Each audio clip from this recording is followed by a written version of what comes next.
We're live now. People can see us. They can hear us. They can feel us in their emotions. No bonus content this week, everyone. We're gonna just talk about video games. As far as I have, that's what I pulled to talk about this week. But there's a lot of video games to talk about, so I'm excited. I just want to make sure everything's working real quick. I don't know why. I'm just nervous that that I broke something. They can see us. They can hear us. No, okay. Everything looks all right. Hopefully they can hear you guys. Nabashin, can you talk for me just so I can see bars? Yep. Yeah, there's bars. We got bars moving. It should be good. All right. Bars moving over here. Bars are moving over there as well. Bars are going up, going down. I don't know. Maybe it's just muted Tony, but we'll see. It is Sunday. What? Well, I'm happy to report it's not. I can hear you, Tony, loud and clear. All right. It is Sunday, February 9th, 2020, and you are listening to the Irrational Passions podcast. I am Alex O'Neill, your podcasting host, your friend, your journeyman, your RPG friendo. Like if I was in an RPG and you were with me, we would probably be party companions. And I'm going to take you through on this podcast that we're about to do. Joining me as always, we have Mr. Scott Guthier, Tony Horvath, Hi. and Mr. Brian Nabashin Jackson. So probably like 2 weeks ago about this point now, I was really depressed when my friend Justin passed away. I didn't I was gonna go through our site to see stuff that he was in, and I was gonna listen to him, but that would be too much for me. Yeah. That's to re-listen to some old episodes, but then I got to a title that said "Too Fast, Too Graphious," and I saw his picture on it, and I just lost it, like tears in my eyes. I was just laughing so goddamn hard. Yeah. And I that was like a great moment. I'll never forget that boy because of that stuff like that. Yeah. This past weekend, we found out that our very good friend Justin Graffius passed away, unfortunately. He'd been struggling with cancer for a while. He did not want people to know, which is why this surprised a lot of people. And he let us know when it happened. But he's unfortunately did not make it through treatment. But I'm very happy that he left such a huge impact on this podcast, on this show, on the four of us. Obviously, he's a good friend to all of us. And we love him very much. But if you want to remember some best moments of Justin, there's a lot on this podcast as well. I'm very fortunate to have been playing through a bunch of video games with him recently, and we've had so many of those just stop and laugh hysterically moments. Somewhere in the middle of us playing through Bloodborne, Justin came and we watched Too Fast, Too Furious and Tokyo Drift, which is the same weekend we recorded that podcast. And the night after we recorded that podcast, we watched Tokyo Drift and got really drunk on sake, in particular because that's what Justin wanted. And I did not enjoy Tokyo Drift, but I enjoyed the experience of it. But yeah, Justin, he's been on many an episode of this podcast. One of the first guests we had way back when in the day. One of the first people to listen to this show. He's he's family basically. It goes beyond. Just friend and listener, and we'll miss him a lot. But I'm still trying to figure some things out. But if folks listening who have been super supportive, a lot of folks sent in very thoughtful messages because they knew him through Extra Life or this or that or things that he had done with us. I'm looking into maybe doing a charity stream for folks who want to support cancer awareness, or if I can manage it, maybe support the family that was affected. But I'm still figuring out the details. But I don't necessarily spend the whole show dwelling on it, just because I know Justin would not want us to. He just wants us to be happy because that's all he knew how to do. But thank you, Justin, wherever you are, and we love you very much. Now, let's talk about some video games. There was a tap on a table that the microphone probably didn't pick up, but it happened. Transitionary tap. It's a Rational Passions podcast. It's four friends. We're talking about video games, uh, Video game. and having a good time and screaming in weird voice. I like that voice. Is that your Toad voice, Tony? Maybe it is now. Video games. Nintendo, let me know. Yeah, hit him up. Get him in the VO booth. Let's. I played a lot of video games this week. I feel like we took a week off because we wanted to take, or at least I wasn't I wasn't doing very good that weekend. And then poor news broke, so I'm glad we took the weekend off. But that means it's been 2 weeks. I hope you guys have played a lot of video games. Tony, you got the energy. I want you to kick us off. What you got, man? Tell me. I play some video games. Tell me about the one but video game. I want you to go first because I'll be available to talk in like 3 seconds. Okay, that's fair. I can talk about some video games. Last night I finished 999 for the first time, which I texted an option a 999 update last week because we didn't record the podcast, but also so I wanted you to know that I was playing the game. I didn't get distracted by other things. I've been kind of slowly playing it throughout the night on my 3DS. 999, man, what a weird game. I texted you some general thoughts, but I'll kind of recap them here. It's hard for me when I'm playing it because of the other visual novels I've played to not like instantly kind of compare it to those, like specifically Danganronpa, because I feel like there is like a similar format, a similar intrigue of all these people, all these strangers kind of coming together, having to solve these puzzles, these incidents to get out. But it is very different, and I think it's paced out very differently. And now that I've kind of like finished it once, I think I get a little bit more of the gist of like, okay, now I have to go through and do the other like minor options I felt throughout the game to kind of make things go differently. So I finished it once. The ending I got was very sad. It was very not happy.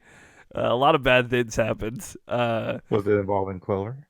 I mean, at some point, no. I not directly. As far as I know, the end, Okay. the image, because it shows like the 6 little question mark images. It's the far right one. It's the one with the submarine. So I don't know if that rings a bell or anything for you too much.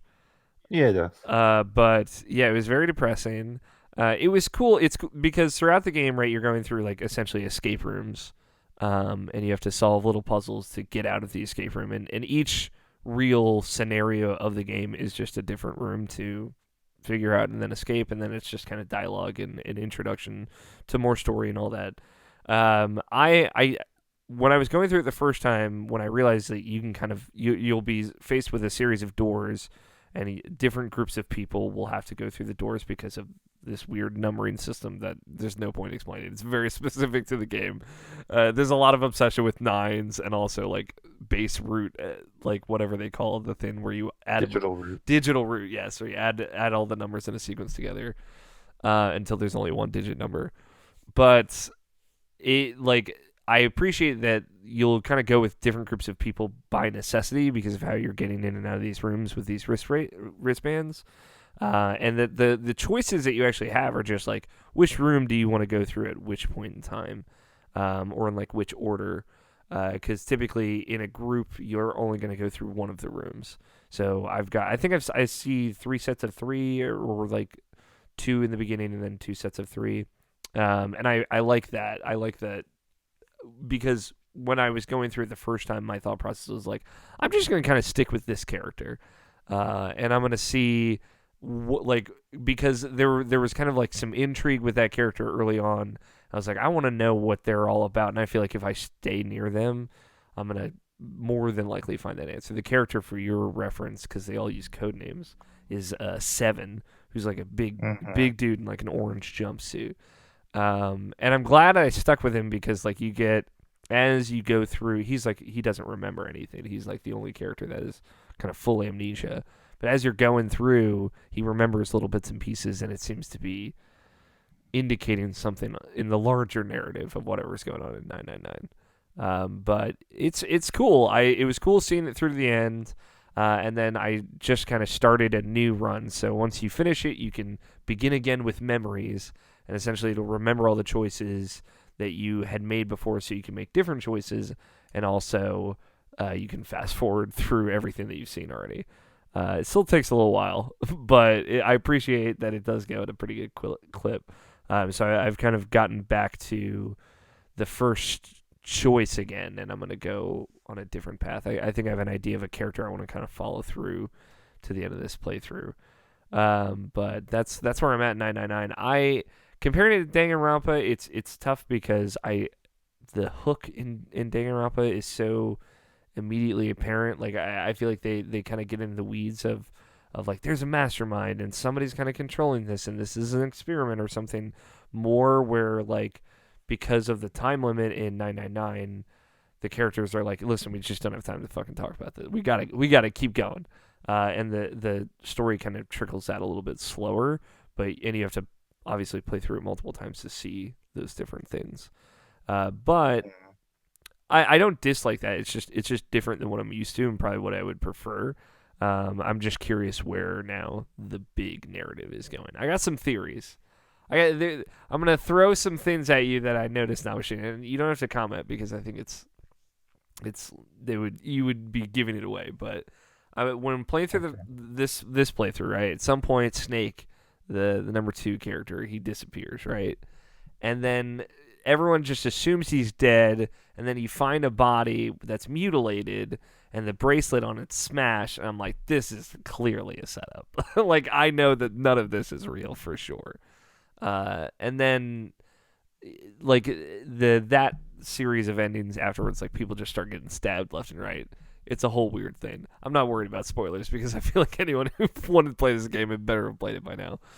And also it's just one of many endings. So, yeah, I don't know. I feel like at some point they started seeding the idea that Zero is one of the members in the group, and I'm like, I don't know about this.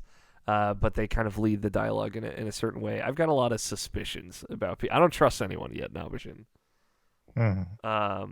But yeah, I think I'm getting more of the gist of it, having seen it through once, I imagine, is what you were talking about. But I don't know if it evolves any more from this point out. But it does. Like the only unfortunate thing about doing it for that first game, which is like the biggest flaw for that game, is like having to literally go through the dialogue all over again. Like you could fast forward it a little bit, but like it'd be easier to like skip it, which is like in the next the other 2 games, where it's like you'd still go instantly to the choice instead of just like have to go through the dialogue all over again. yeah. But like yeah, but like as far as story wise, I still think that one is still like the most solid and the most best for me personally. It seems like the most straightforward. Just like from what I've inferred about the other games is that they add more layers and more maybe supernatural elements or whatever, and it gets more complicated. But this one just seems pretty straightforward as far as like the information that's presented to you as a player. But they are getting into some weird shit, like talking about like this. It's like alcohol substrate, like a chemical compound that like just all of it in the world turned into like a hydrate or whatever at the same time or around the same time after it happened for the first time. They're like, it's information being sent over the airwaves, man. And I'm like, all right, Kojima's in this game. Let's go. So I don't know where that's going to go, but I hope it goes everywhere. But yeah, I'm excited. I will keep playing through. Hopefully I'll get another ending to that soon. But it seems cool. I'm starting to like the characters a little bit more after I got to spend more time with it. I texted you of how like I'm just not as attached to them because they're all using code names and they're all being kind of cagey about everything, and they kind of intentionally want you to not trust anyone. But we'll see. We'll see where that goes. Other video games I played just to steamroll through here. I finished Dragon Ball Z Kakarot. Loved it. Really loved seeing it through to the end. It's one of those games where the production value goes up where you in the back half as opposed to it's being front loaded with it, and that's like I feel like that game knows it is one of few Dragon Ball Z games that covers the Buu saga, and it kind of goes all out in that last third of the game. And it does a really great job with it, honestly. Because like, as someone who likes that part of Dragon Ball Z, and no one likes it as much as everything else in DBZ, seeing it get done well in a video game was really cool. It was kind of like when I played through the Naruto Ultimate Ninja Storm games, I think 2 years ago. It was like, oh, it was cool. Like, I didn't really want to rewatch Naruto, but this was a great way of just kind of replaying through it. Similar thing with this, but it was cool because it really did feel like the total package. Like, I felt like I got all of Dragon Ball Z in this one game, in a way that I've just never felt about a DBZ game before, even though there have been many of them. So I don't know. I think it's really cool. I don't know if you've played any more of it, Nabashin. I don't know if you have any expanded thoughts. Yeah, it's like I texted you or tweeted multiple times that like, this is such a 7 and I love it. I think that can be like a reductive way to look at it, but it really is like a game that goes for really, really big ideas and does not nail them, but does a good enough job that it's really admirable what they were trying to do with this game. So all the open world stuff, all of the different character side quests, all the Dragon Ball related side quests, like weird follow-ups to characters from Dragon Ball, not Dragon Ball Z. All of the like cutscenes that play out that are like fully pre-rendered, retelling certain moments. Like there's one when you get toward the like middle to end of the Buu saga, like with Vegito, that is the Super Buu versus Vegito fight that is everything you want it to be. It's like, wow, the production value for this is just so high. They really poured their heart and soul into this, and I was so happy. It just never gets done, and it was really fun to see that. I think I finished the game at like level 70 for like RPG. It took me about 30 hours. It looked like that's what the save file says. And I sped through a lot of it. Like, I didn't do a lot of the side quests. I would do a couple here or there. Like, when I got to the part where it's like Teen Gohan, I was like, all right, I'm doing all the side quests. I just want to hang out as adult Teen Gohan, whatever you want to call it. Before, like, when he's Great Saiyaman and all that. I want to hang out, do all the Great Saiyaman stuff, and do all, like, this kind of bullshit leading into that tournament. And I'm super glad I did, because there's a lot of great stuff in there. One thing I did notice that it was like super weird, and there's a lot of like buggy, weird parts about this game at certain points, like a lot of frame rate issues. Just like not like when a fight starts and then once you're in the fight it's fine, but like the loading animations when the big letters are across the screen, game cannot handle it. But one that I saw that I know would particularly piss you off, Nabashin, just because it was like a canonical thing. I don't know what happened, but in the last cutscene, like when it was right after Vegeta and Goku come back with Hercule and Majin Buu from the King Kai planet, and they're on Kami's lookout, and everything's cool. We're all celebrating because we won, and everybody came back with the Dragon Balls and all that. Came back from Supreme Kai? From the Supreme Kai world. Okay. Right. So basically, the end of the Buu saga, they don't necessarily... I don't know if there's like maybe a secret post-credits unlock where you do the Oob fight, like the actual very end of Dragon Ball Z, but it pretty much ends when they beat Buu. Oh, that's bullshit. Yeah, it feels like because they kind of give the hint that like, oh, if there's still more to see in the world, so it feels like you can go do that as like a post-game thing.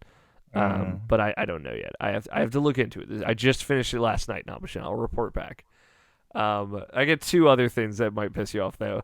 But in this cutscene, it like goes from an in-engine cutscene to pre-rendered, and in that transition, Dende goes from like teen Dende, who he's supposed to be, to like a little kid Dende again, and it's little kid Dende in the last cutscene of the game for no reason.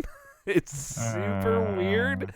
It's like, wow, what a weird specific mistake, but how did nobody catch this?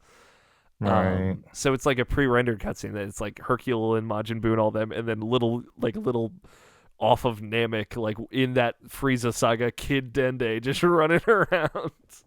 And no one is acting like he just shrank. It's super weird. But Also, after you beat the game, you unlock like you can go to Namek, New Namek, the Supreme Kai world, and you can run around King Kai's planet. But you can't do it in the middle of the game. But you unlock that as a post game thing. I don't know Okay. why, but it's really fun to run around King Kai's planet. And it's like little and everything, like you would want it to be. But yeah, I was happy to finish Kakarot. It's a long game, and it was one of those things of like I could just easily get to the part that I wanted to see in this and then not play it anymore. But I did want to see it through, and I'm glad I did. There's a lot of heart in it, and it's really cool.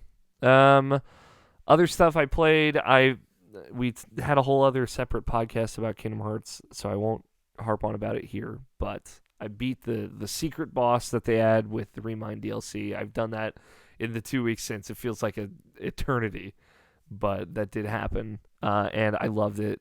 It was very, very difficult, but it was very, very satisfying. And I talked to Namshin a little bit about it, but like after seeing everything through with Remind, it really like put me in a great place with Kingdom. Like I was like riding a pretty good high off of that, and it lifts Kingdom Hearts 3 up again. It makes like this time of like speculating on what comes next, and what they're hinting at, and what of the billions of absurd possibilities that they are laying out as, hey, we could maybe do this. That if they do any of them, it's just really exciting, and I Ian's love. been like DMing me almost every day about it. It's so funny I because like he's so not public about it, but like with me, he just wants to like want my thoughts about it and everything. It's so funny. I love that because I also want to harass you about it sometimes. So I'm like, in my own head, I'm like, I sound insane, but I'm like, all right, well, like if this person is his driver, then all right, how does that tie into these other characters? And it's like me going crazy. I love that Ian is a closeted Kingdom Hearts fan. He's like, I can't let anyone know what I'm all about, but it's Kingdom Hearts. It's Sora and the boys. But yeah, it's really exciting. It's an exciting time for Kingdom Hearts for me. And I don't know, the like the potential, and it's always about potential with Kingdom Hearts, I think to some extent, but like the potential of what they could do next right now is some of the most exciting it's been since like after Kingdom Hearts 2, in my opinion. And the only, I guess I played a bunch of other little things, pick up and play, but none of them were like significant, I would say. The only other significant thing I played was the PSO2 beta, which was a limit. I was talking to Scott and Tony about it a little bit before the show. A Xbox One closed beta, so only on Xbox. You had to like sign up for it through like the Insider Hub or whatever. It's just Friday, Saturday of this last weekend, so I played it. The English version of PSO2, the official localized version of it. And it seems cool. I've never played a Phantasy Star game before, so I didn't really know what to expect. But there six races and 6 classes, or 4 races and 6 classes. I chose one of the many anime races, and I chose the class I think it was called Braver. It's basically like high damage, low defense, so like high risk, high reward type class. It's cool. Like I appreciate the game is real time action. It's not. I would guess like what I would assume other MMOs to be, like something like Final Fantasy 14, which I've been playing recently. It is all real time, kind of more like Destiny. And Mike Burgess, who is one of the IP writers that also was playing this, and he was the one that tipped me off to this. Him and Scott White were playing, and he compared it to Destiny a lot, which I think is not a bad comparison. When you attack, like a circle fills in on your character, so if you attack right when that circle turns red, you do like a perfect attack, and you can kind of chain them together and then chain into special moves, chain into dodges, all with that like same universal timing. And it's really cool. It creates just like a really great feeling of rhythmic, rapid fire attacking that is satisfying to do for sure. But like outside of that, I don't know if I had any really big positive takeaways. I'm like, okay, this is fun to play. I was switching between like a bow, which was fun for range combat, and it had that same kind of powerful rhythmic feel to it. And anytime you did one of the special moves, you would do like a dodge, so you could kind of chain together special moves with enemy attacks to get out of the way, do a big attack, and then go right back into standard attacks. So it had like a really good rhythm to it, and I would say pretty good mobility to it. The camera's a little wonky, but it just kind of felt like I was doing the same thing over and over again very quickly. And then when you get to the ship that you're launching on these missions from, and it gets into like the MMO hub area, it really just felt like I was kind of picking very samey missions from a list. So I don't know how long that would necessarily stick with me, but it was really cool seeing this game that had basically been talked about so much that it become myth. Like PSO2, I think it was just something fantasized to this point to come to the West in any real capacity. It was fun to live in that for a little bit.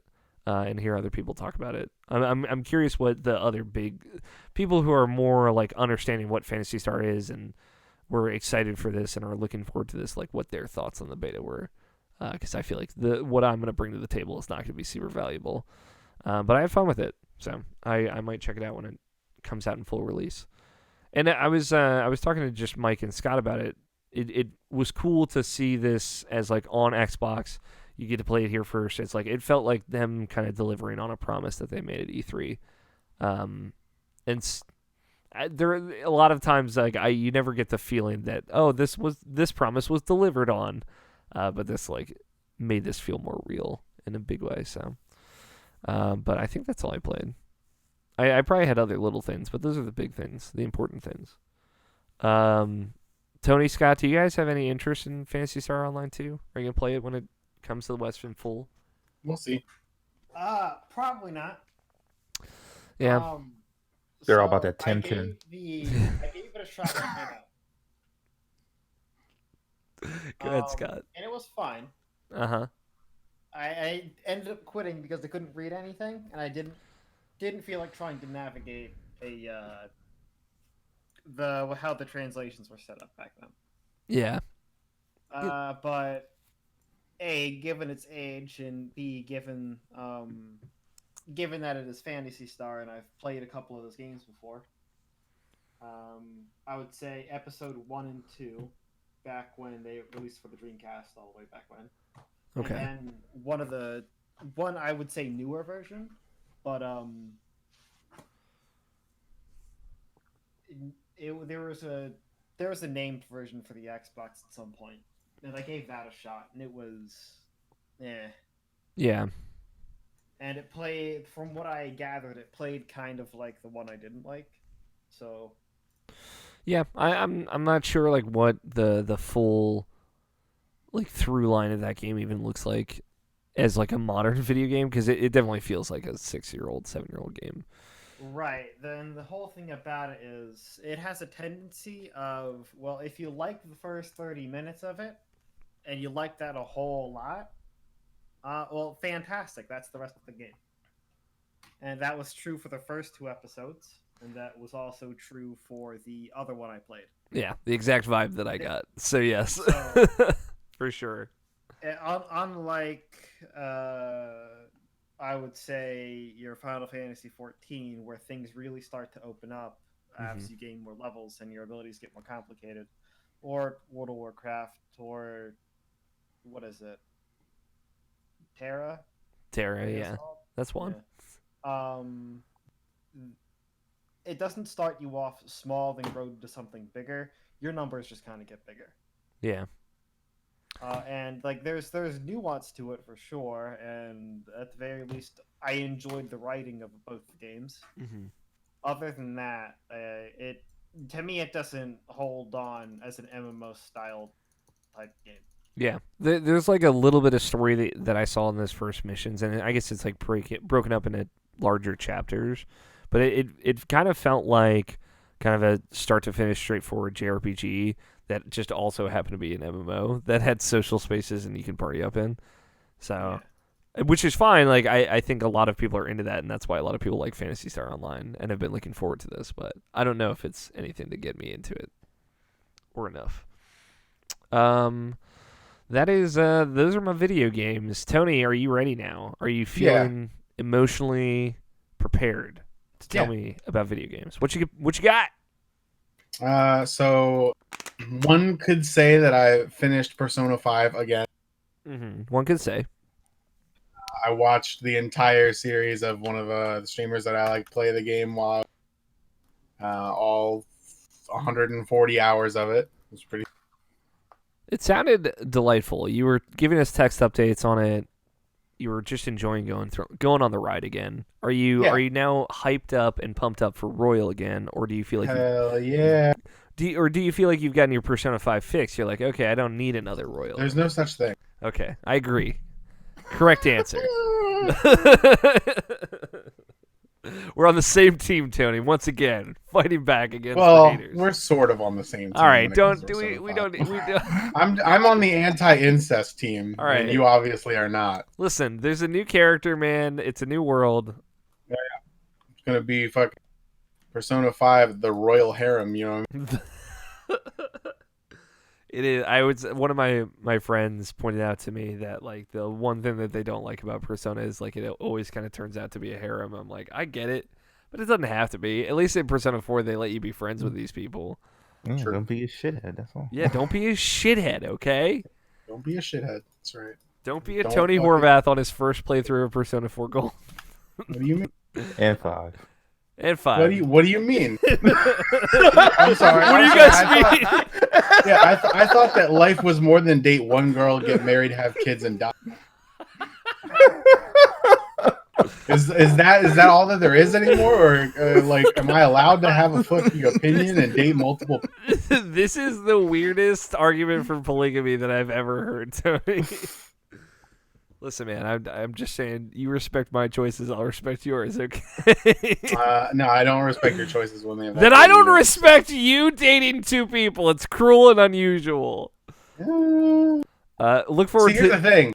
Okay, here's the thing that makes it very different than dating two people, right? Here we go. When I decided to switch love interests in both Persona 4 and Persona 5, I didn't go on dates with the other person anymore.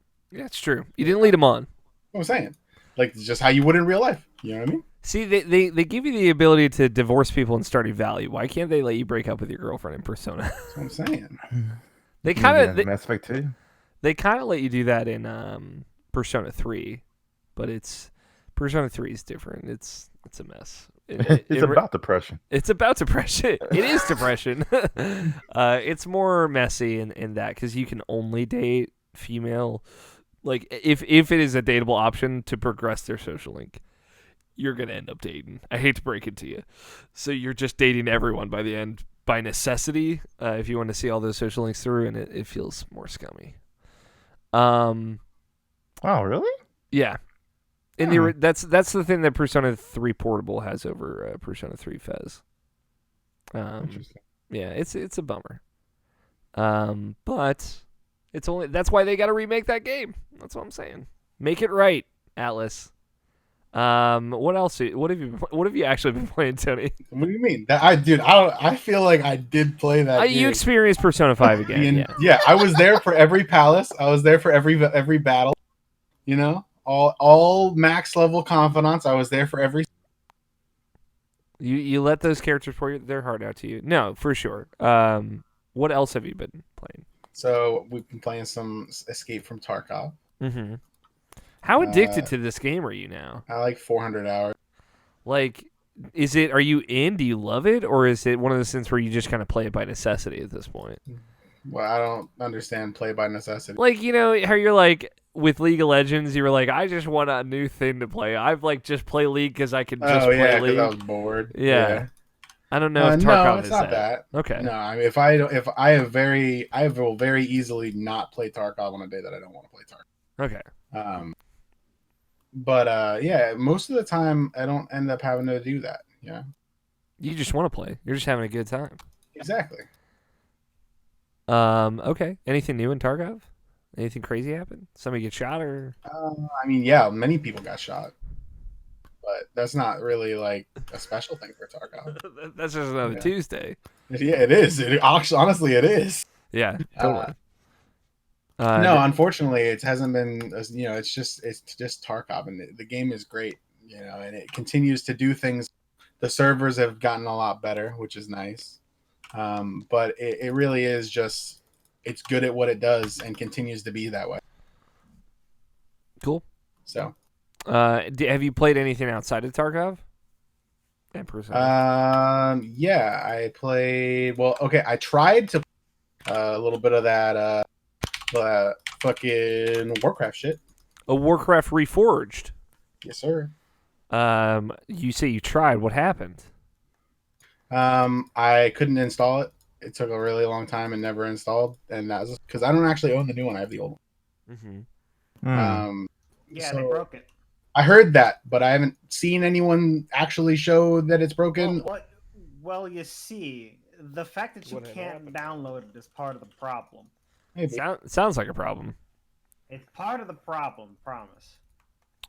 Now, when you were trying to download Warcraft 3, did you just peek how big the download size for Warcraft Reforged is? Oh, I forgot. No, I didn't look. That's okay. We'll be able to figure that out. So you wanted to play Warcraft Reforged, you couldn't play Warcraft Reforged or 3, and here we are. Yeah, pretty much. It's been a Tarkov-filled week, and then a lot of working, and there was something else. I just forgot what it was. Was it Temtem? Is Temtem on your radar? Nope. Okay. This is, like, Nabashin, I'm gonna be honest. Like, sometimes like those PC games drop, and I'm like, I bet this is gonna be it's gonna be like Tarkov all over again. Tony and Scott are gonna roll up and be like, check this out. We played this game that you guys had never fucking heard of, and I'm like always just praying that like, oh, I've heard of this one. I know about it. I knew about Temtem already. I could have a value to this conversation. They'll come up and be like, oh, have you heard of Temtem? I'll be like, fuck yeah, I have. Tell me, but what's going on? I have actual questions for you. Nope. Fuck Temtem. Never even touched that game. I put all of my money on Temtem and I get more Tarkov. God damn it. Anyway, Scott, have you been playing any Temtem by chance? No, I've heard of it, but I was like, you know what? No, nah. All right. Frustration specifically for me. What were you going to say, Tony? I was going to say we played some Stellaris. Oh, hell yeah. Brought it back, new game, new save file. Did anybody take over the universe yet? No, I don't think so. Okay. Well, give Scott a couple of weeks. He'll get there. Scotty, video games. What you been playing? Tarkov. Okay. Some Luigi's Mansion. Oh, hell yeah. Finally. I'm at the basement part. I can see why you say it's the worst part of the game. Is it the whole flooded area? No, not quite there yet. Okay, yeah. The flooded area is the part that I was thinking about. Just like there's a boss fight at the end of that's just not fun. But you're in you're in basement 1, I assume. I think that the one I'm talking about is basement 2. Okay. Okay. It's a pipes and water is the main theme here. Okay, then yeah, it's that place. There's a flooded part. It gets flooded at some point. Spoilers. Yeah. Oh well. Have you been through any other levels to get there? I forget where you were at before. Yeah, you had to follow the cat around. Yeah. Oh, the cat. Yeah, which I think happens right after the garden, which is the one you were on last time we talked about it. What are you thinking so far? Feelings. So far, the basement's not too bad. Okay. It doesn't have any of the charm of the other levels. Yeah, it's more kind of like mechanical. It's not as colorful and full of life, it feels. It's still good though. I think there's still good puzzle design and everything that they're trying to do there.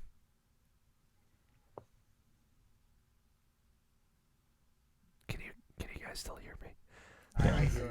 Sometimes Scott will go quiet for a little bit, and I just don't know where I'm at. Yeah, you asked me a question. I don't really know how to answer it. That's fair. I like Luigi's Mansion 3's strength is like each floor has kind of like a different thing that it's going for. Yeah. And I think that's like just one of the weakest. But once you get through it, I haven't really seen much past that. I think I've seen 2 floors past that. So you're getting toward the stuff that I don't know about, but everything that I saw was great. So yeah. Keep at it. I will. Cool. Have you touched anything else, Scott? Not really. Okay. Nabashin. It's been 2 weeks. You're buying a PC apparently. Mm-hmm. We'll figure that out tomorrow, I suppose. Maybe. What video games have been haunting you? Not much of anything, honestly. I haven't really touched much of anything. But watching a lot of stuff and like uh kind of just been like not playing but like studying fighting games again. Okay. Not that I've really stopped, but like I've just been really into it again. Like Dragon Ball just had its finals and like that just ended. And like Street Fighter is getting its new update with Seth and like Gil being in the game. I'm just like fighting games are piquing my interest again. Like Grand Blue Fantasy, a game that I wasn't interested in at all was like actually sounds like it's actually gonna be pretty good. So like that's probably a purchase that I'm gonna get in March. So yeah, I haven't really been playing anything, but I've just been looking at a bunch of stuff and like been digging that. Interesting.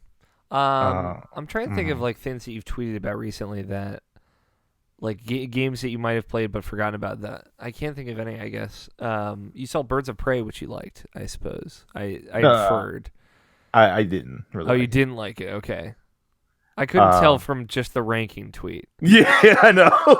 That was supposed to be like it's a good movie as far as what it is. It just didn't do anything for me. Okay. I went with my friend Tony, and like yeah, we both weren't digging it, but like he brought his daughter along, so like and she fucking loved it. So I was like, okay, cool. And like, what's your favorite part of it? She's like, everything. I love Harley Quinn. I love this. I love that. And sure, we're bringing an 8-year-old girl to an R-rated movie, but whatever, it's fine. Yeah, It's we're having fine. a good time. But yeah, like I mean that made it worth it. And like like as far as like the choreography and like the cinematography of it, I think the movie's really good. It was more of like how the story was structured that didn't really like vibe with me. Like it just didn't really do anything for me. But like I like the movie's not doing good right now anyway. And weirdly enough, like it was the opening night and there was like barely anybody in that theater too, which was like crazy for me. And I was like, wow, there's really no one here. And I was like, it's kind of surprising. Well, yeah, it's DC, not Marvel. Yeah, I know. People don't care about DC anymore. They're I an expectation that I it's think not going to be good. that's where I we're think it's at. yeah, I think it's kind of gotten to that point now where it's like you fooled me too many times, and like I don't want to be a part of this anymore. Which is Even if they made a maybe okay movie.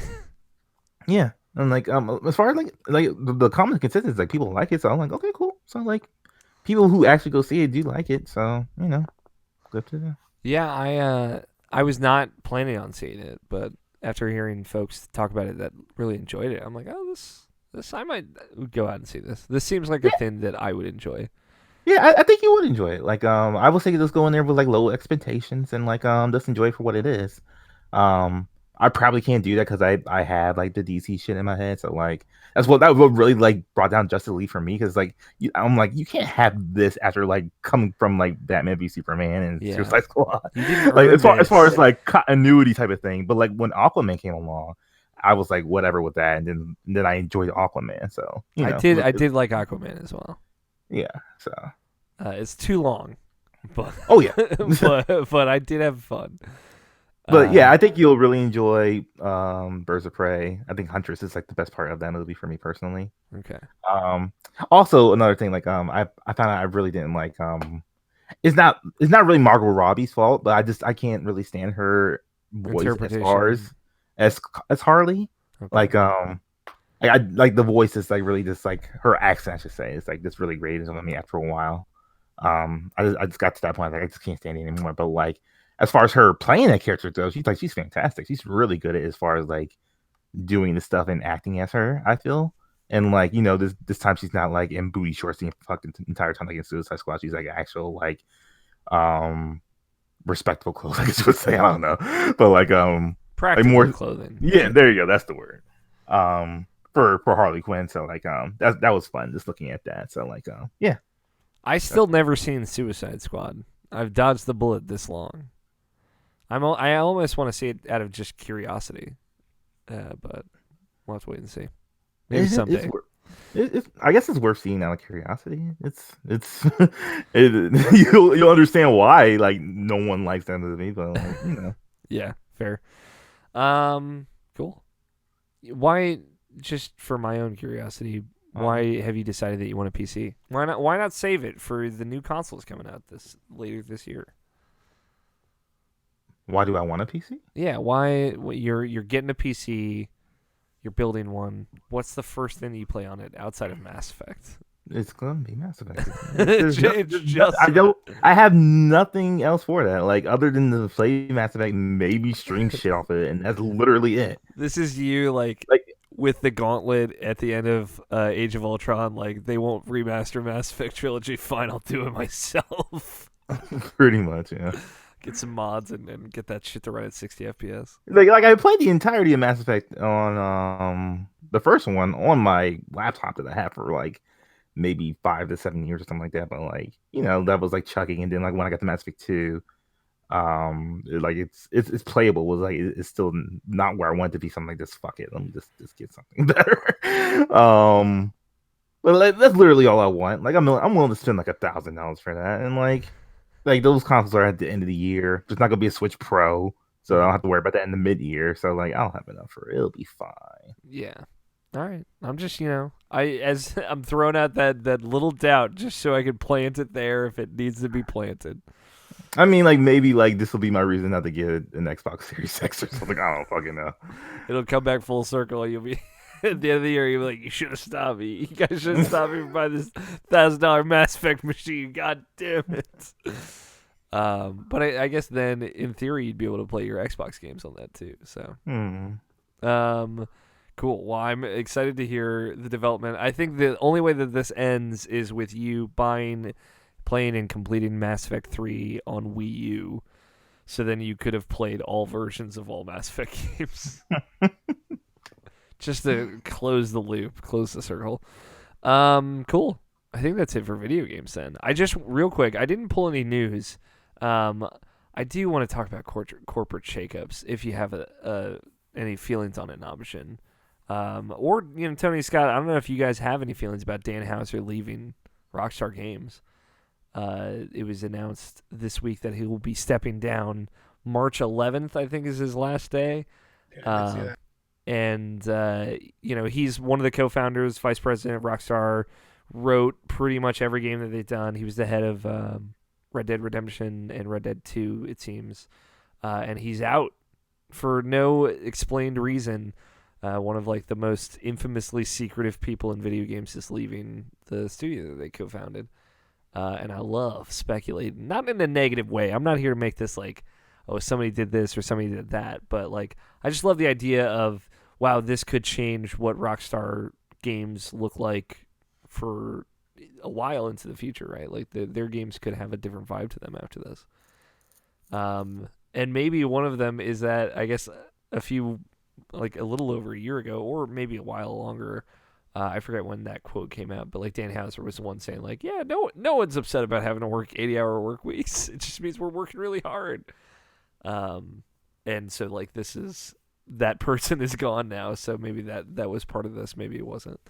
Nabishin, do you think Rockstar games will look different in the future now? No. Really? You think he said he got in there, did what he wanted, and got out? Yeah, like as soon as after Red Dead Redemption was done, like he pretty much took a sabbatical and just took a leave, and just hasn't worked until the new year where he just put out his leave. So like I'm just feeling this is like it's fatigue. Yeah, just fatigue, just in general. Like he still has his brother there, that's still doing the other part of it. They're the Hauser brothers, so Sam Hauser is still there. Mm-hmm. So they'll still have like a little touch of like what makes Rockstar for a while, I guess. I know like Dan was like the front facing of that, but like obviously he like like he was always in the background. You never really seen him, and like I think like it's where GTA is at right now. Anyways, like is more online than it is an actual single player game. So like I don't know, like when GTA 6 comes out, I'm pretty sure it'll still be like at least aping what GTA 5 was and 4 was and stuff like that, as far as like tone and stuff like that. Because like I know he was like the head writer and stuff like that, but like I don't think it's like a Kojima situation type of thing where it's like he's such an auteur with like the game that like you can't do something like that without him or something like that. Maybe he's like someone who like made it go in the right direction or had like the vision for it, but like I don't think it's like apples to oranges. It's like we can't have this thing without him. Similar like Metal Gear Kojima type of thing. Sure, and like it's interesting. This news comes out same week. Rod Ferguson left the coalition to go be head of the Diablo franchise, which is a big deal. I would say, just like as any one person of like, hey, you're going to be in charge of one of maybe the biggest franchises in video games, like, or at least recognizable ones in the PC space and in like history. And I think that's like obviously a big upgrade for him. Not that Gears is small; it's just like Diablo is on another level. But that was like when I see that, I have a better idea of like, I feel like Rod probably left them in a pretty good spot, because he had been there for a while. He had helped make 2 games. If he had like a protege or someone that he was kind of coaching to take over for him, he would have way more time to do that. And it seems like he's the kind of guy that would do that because he tends to go in and clean things up. Or at least he did that with BioShock Infinite. I'm curious, like, just to throw the idea out there, but like a lot of the speculation that's come out from Dan Houser leaving Rockstar is that maybe he was kind of like one of the big single player people, right? That maybe he was the person keeping single player in their games. Does like Tony, for you, does like an online only GTA 6 that like leans all the way into some of the stuff that they've done with GT Online and maybe creating a basis for like there's communities to do RP servers and stuff, like, does that appeal to you way more than like a story driven GTA 6? GTA Online itself just kind of sucks in general. So Yeah. it's just kind of like, it's a cool idea, but the game is built to be played, with interactions with a story and have, with an environment that enriches a story. It's when you play GTA Online and there are people that like it. So, it's obviously, this is just my opinion. It just feels so empty, even though there's a lot of stuff going on, because it's just, I don't know, go do a job or something. Go sit in the queue when you drive to this place and do a thing. I'm just like, okay, but why? Okay, please give me something to do. Yeah, I feel like it seems like Red Dead maybe has like more of an online story, but even like the story but then stuff. It's Red Dead, so you're just kind of fucked either way. then you're just in the Old West and everything is a simulation. Everything is real. But like, I think a GTA 6 that was like built from the ground up to be an online game maybe could have a better system for that. Like, could have maybe, but what do you do to make it a good online game? Like, what is there that you want to do online in GTA that they could build into that, cook into it to actually make it fun? Yeah, that have access from 2013. Yeah, maybe. Maybe have all the different maps from all the Grand Theft Auto games in one game that you can kind of go between. But like, to what you're saying, Tony, there's probably nothing that they could do to make me want to play that game, right? Like, I've been pretty outspoken about it. Like, I just the GTA game, like whatever appeal that there is of like, oh, I'm a gangster, or I'm trying to make it as like a criminal, or I'm like trying to get out but I'm getting pulled back in. All of like that set dressing has no appeal for me. So I think any story around that wouldn't bring me in. And then it's just like, oh, now you can go on heists and stuff with your friends. It's like, well, I didn't want to do the thing to begin. You can already do that. Yeah, I didn't want to do the thing to begin with. So like, being able to do it with friends isn't gonna make me want to do it more. But like, I know a lot of people that would probably just want that, and would be fine with that. GTA Online has always felt like an extremely shallow experience to me. Hearing about like Blessin was talking about it on PS I Love You recently, and hearing about like the weird, you can't like group up and matchmake to be on the same team, like with your group, with your party. Like, you have to just kind of go into matchmaking and hope that you get put on the same team. Like, these weird archaic 2002 online systems are like weirdly present in GTA Online, makes it seem like way more a mess. Like, they haven't figured that out yet 7 years later. But people just don't care. They still play it nonetheless. It's weird. It's weird to me. Scott, is there anything that GTA 6 could do to get you to play it, online or otherwise? Nope. Cool. That's what I figured. Just refer to it as garbage in the NPDs for another 10 years. Mm-hmm. Yeah, I don't know. I don't know if this will cause a big change. You're probably right, Namshin, of that it probably won't. But I like to think that there was something there that now that it's gone, maybe it was getting in the way of me enjoying those games, or maybe something like that. Like maybe there was a creative touch that just turned me off to those games that won't be there in the future, or maybe not. Maybe nothing changes, and they just keep making money. Let's wait and see. Rod Ferguson, though, taking over Diablo makes me feel like Diablo might not be in a good spot.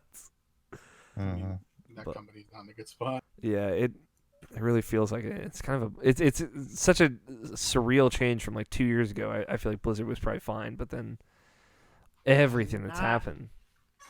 And then they released a mobile game. Saw Yeah. that people will spend some money on mobile and decided that was their entire company.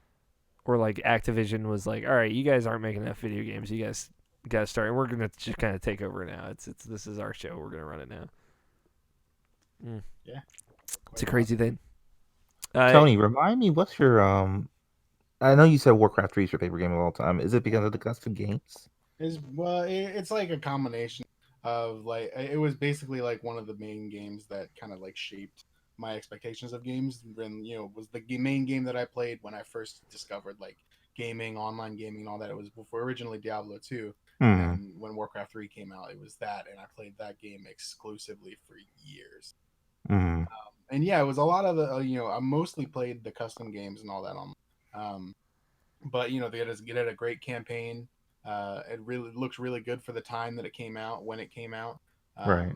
And it was accessible. You could do all this stuff, and it was able to evolve through the people making the custom games and learning the code base and everything that drove the maps and becoming more creative. That it kept it going for a really long time, and you can still, or until recently, you could still log into Warcraft 3 and find communities of people around these custom maps and very well developed maps in this really old video game. It's just really fucking rad. Yeah, right. I think that's cool too. And like, even still, like you could boot that shit up today if you could download it, and see people still there doing that, which is rad. That's a powerful community, I would say.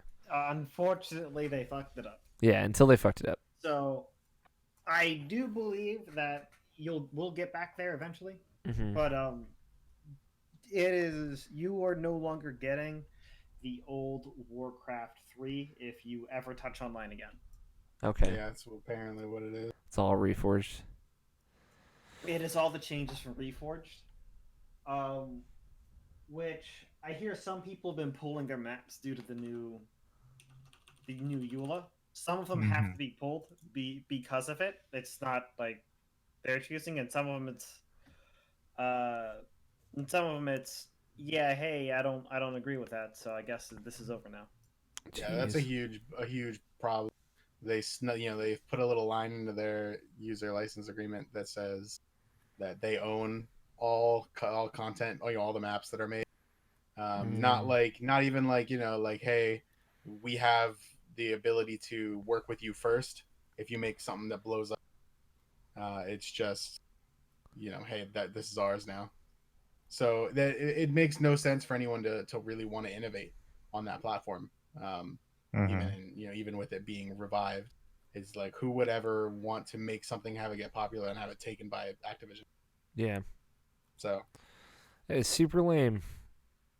It's kind of ridiculous, even for obvious reasons, but like more of like they didn't want to have like like an assist tool or something like that, where it's like just have it available for people so that they can like make that grow, and then like like sure have a EULA about like saying like we'll take shares of it, but like this will still be yours as well, type of thing, kind of like Dreams or something. What they usually do is they force you to either drop it under Creative Commons, so it's hey, we can't make money off of it directly by its name or whatever, but at the same time, it's once you drop it here, it's here and it's here to stay. Nobody can take that away effectively. Or what and it's basically to protect their own IPs under it. Right. This just looks to me of like, if that's something they're doing, then it's just the countdown timer on like who makes the new platform for people to make basically Warcraft 3 custom maps outside of Warcraft 3, like a game that is just that. I know a lot of people have tried. Yeah. and I think that it's just a system from a different time. Yeah. Because now they're if you want to make something like that, you'll just kind of make your own game, and you can distribute it how you like, and you'll find an audience on Steam or whatever. And it's tough. Like they've tried to do it in StarCraft, they tried to do it in Dota, and all that stuff. It's just hard to get people to spend that much time on those custom maps and in that much quantity for a player base that has so many other options. You know, if you were going to go play auto chess in this new game that they would make just for custom maps, you could just play 4 other variations of that game that have been made standalone or something else. So it's tough. It's definitely really tough. Yeah, I guess like my hope is just that because Warcraft 3 was where all this kind of originated to some extent, someone if that platform is suddenly gone, someone will make a new one. But you're right, like that is just all the work that you would have to put into making a new game, let alone making something like a Dreams. Basically, it's like, hey, here's a platform with tools that you can then use to make stuff like we made for this specific thing. Yeah, exactly. And it's not really even about like the work of finding and making that platform. It's just about the fact that it's so much more accessible for people to make and publish their games now. Yeah, true. Man, that really bumps me out. like knowing that Me too. Whole like community of just really cool ideas made when such a weird thrown together framework doesn't exist or can't exist right now. Hopefully they figure this out, because that I just don't think is right. It ain't right, man. That's it. That's the show. I have a couple of things real quick. I think it's worth doing. It's a new month, February. Fantasy Critic check-in. Just want to let everybody know. I was trying to drop Warcraft, but it wouldn't let me. It was before the game came out and everything, and I was like, I already know what's gonna happen. Yeah. Shit. People like fans are already like on fucking Reddit, like, we're gonna review bomb this game. I was like, I need to get rid of this thing. Yeah. No one counterpicked it is the thing. Like I think we all kind of had like a level of faith that was just gonna be fine. Very easy to not fuck up, but they just didn't do that. It's very easy to not fuck that one up. Totally. So Nabashin, right after we had done our draft, had a little quick purchase that he made for $1, which was Tokyo Mirage Sessions Sharp FE Encore. Got a quick 12 points at the beginning of the year for that. And Tony, yeah, you lost 12 points on the 58 that Warcraft 3 Reforged had on Open Critic. Yeah, which is kind of lame because their game's getting review bombed. Yeah, it is a bummer. I mean, that was like the main reason. Like, other than that, I picked the game and I knew it wasn't gonna score those are just critic reviews. The game is gonna get destroyed by people. Yeah. So it's just... Yeah, but that's Metacritic, not an Open Critic, so it's 2 different things. Yeah, it's a better platform release, but I will say, like, I just Google searched Warcraft 3 Reforged just to like see if I can figure out the download size for the bet and all that. But Google has like a star rating review, and it has like 1 star. Yeah, I think it's the lowest reviewed game of all time based on all reviews because of the whole situation about it. But yeah, it's average rating of 1.3 on whatever Google whatever review platform that is, as a 60% on Metacritic. So yeah, it is not looking great for that game, unfortunately. But that's the only real movement. No other games that we have released yet. The next game that we have across all of our lists that we have drafted is Ori and the Will of the Wisps, which Scott, you have drafted, and that comes out March 11th, which feels so far away, but it's actually not that far. It feels so good to have that game on my list. Oh yeah, dude, I bet it does. You motherfucker! It just rubs salt in the wound. Scott has like literally all 3 of the big March games. Actually, I'm looking at it. He's got Ori, then Animal Crossing, then Doom. That's a good March for Scott, I guess. Yeah, so I don't know. I guess I don't think any big games have been announced, so I don't know if we have any pickups. But I'll tell you now, Bashin, I had like a rough night one night. I was like, "Fuck it, I'm gonna draft Marvel's The Avengers. I believe. I'm sick of these haters," and then I talked myself out of it. So, if anyone wants to know where I'm at with the fantasy league So that's our fantasy critic updates. Let's get out of here, and then we'll end on some good bets. If you'd like to be a part of the show, you can tweet your questions at IrrationalPod with the hashtag IPQ. We'll read them on the show when I ask for them. If you'd like to send us an email, mailsack at irrationalpassion.com is the email address. Or leave us a voicemail, 404-590-1337. Standard long distance fees do apply. Just a quick outro of everywhere you can catch us. On Twitter, at IrrationalPod, already mentioned that. Get posts from the website and the podcast and everything. You can follow Nabishin and myself. Nabishin's at Nabishin186 on Twitter. NABESHIN 186. And I am at Alfighter27. And we tweet a lot. We'll always respond to you. We'll talk about Kingdom Hearts, whatever you need. You can see all of our videos on Twitch and YouTube. It's Irrational Passions on both. Rate and review us wherever you listen, whether it's Spotify or Apple Podcasts or Google Play or wherever. And check out irrationalpassion.com. It's where all the good stuff is. So, we've reached the end of the show, which means it's time for bets. I wrote this bet last week, but I think it still applies.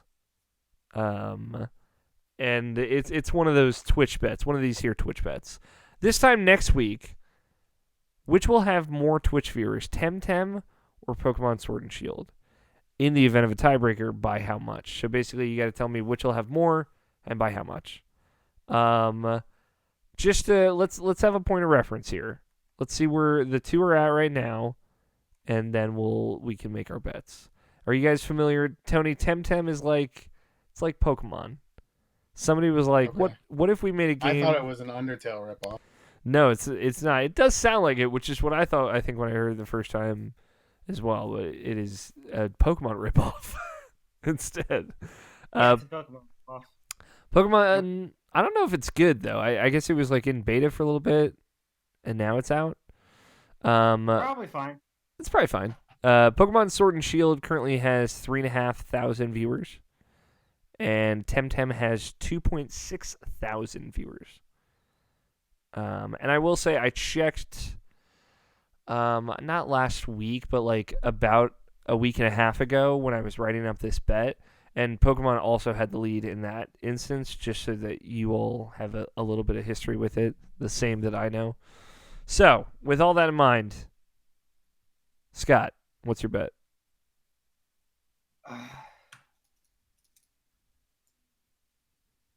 So, which will have more, and by how much?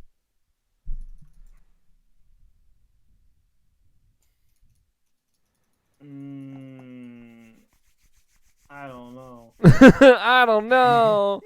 Tony, do you have it locked and loaded in your heart? I'm going with Temtem. All right. We're gonna say 30. 30,000 or 30 people more? What? By 30,000. 30,000 more? Or just 30? It's the highest bet you could. 30,000 people more. All right, 30,000 more. All right, dude. I just want to clarify, make sure we're all on the same page. It's like, listen, it's a big number. It's a big number. It's a high roll. I guess, to be fair, if Scott's the only person that bets on Temtem, then if Temtem is it, he wins by default. So, Nabishin.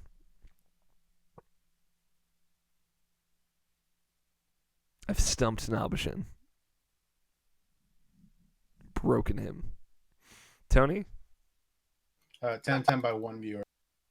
Temtem by one. What was the bet again? Sorry. This time next week, which will have more Twitch viewers, Temtem or Pokemon Sword and Shield, and by how much? Temtem by 8,000. Temtem by 8,000. Oh, Temtem by 5,000. Sorry. Damn, y'all! I was the only one that voted for Pokemon. This is gonna be the easiest bet I win. I'll tell you what. Last week's bet. What will the Windows download size of Warcraft 3 Reforged be? I just have to look this up. I imagine this will be pretty easy to find. Download size. I had said 8.7 gigabytes. Nabishin said 12 gigabytes. Scott Guthier said 8 gigabytes. Tony, you said 30 gigabytes. Scott White said it 15.8 gigabytes. It is 26 gigabytes, Hey. which means Tony got it. Tony did say that he had an inkling to how much it would be, but that's the a inkling win. that remember the inkling was for my first bet, which was 11. Yeah. But that's a win. That's a clean win.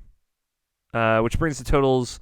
I have 0 points. Namishan has 2 points. Scott has 0 points, and Tony has 1 point on the board. Tony, how's it feel? Awful. You're a betting boy now. That's it. That's the show. I'm gonna lose. No, I don't know. You might We're win. playing golf, dude. I was trying to get 0 points. It's listen, you wanna get the most points, I promise, and then you win. But hey, we'll see. You've got a point on the board there, even if you're down 12 points in the Fantasy Critic League. So win some, lose some, by definition. That's the whole show. Thanks everybody for hanging out, listening. Thanks to the couple folks that jumped in and watched live. You can always watch us live on the weekends, youtube.com/Rational Passions. We're normally Saturday nights, but we had to record Sunday this time. It's all okay. We made it. If anyone's out there is watching the Oscars, I'm sorry. It's probably a miserable time. You probably just shouldn't. You should just let this dream go that they're going to be an entertaining, good show full of diversity and happiness. But if you watch this, I hope you enjoyed. Thanks everybody who tuned in. Thanks Danny Wiesner for opening music of 2-Player Co-op. And our closing music of The World Is Saved. Very good songs. I re-listened to them recently, and I have to say, they hold up. They're on my Spotify playlist. Mine too. They're quite good. You should go check out DannyWiesner.bandcamp.com if you haven't already, because you should buy all his music and support him, because he's a very nice fellow. And he's got a family to support. Jeez, think of the children. Thank you, Tony. Thank you, Scott. Thank you, Namishan, for joining me. As always, big hugs all the way around. Thank you, Justin, wherever you are, for everything you've done. We love you very much. I have been Alex O'Neill. Play your games. Stay rational. We will talk to you all next week. Titles. Titles suck. Titles? They're not that bad. Well, Give the last them to me, Nabashin. the last one's pretty bad. I can post a link if you like. No, I want Nabashin to read them. All right, option. I gotta read it. You've been degreed. I'm giving you the honor. The titles master has spoken. Tony's Toad voice. They're all about that. They're all about that Tim Tim, and Pokemon 5. Oh, sorry, Persona 5: The Harem. I like Pokemon 5: The Harem though. We should make that video game. Persona 5: The Harem. The Harem, the Harem. As opposed to Royal. Persona 5: The Royal. I see. I get it now. What do you like, Tony? All of them. Tony's They're all Toad great voice. titles. They are great titles. Give yourself some credit, Namishan. Except for the Harem one. That's a little hanging fruit. That's what Tony said. I'm just kidding. Scott, what do you like?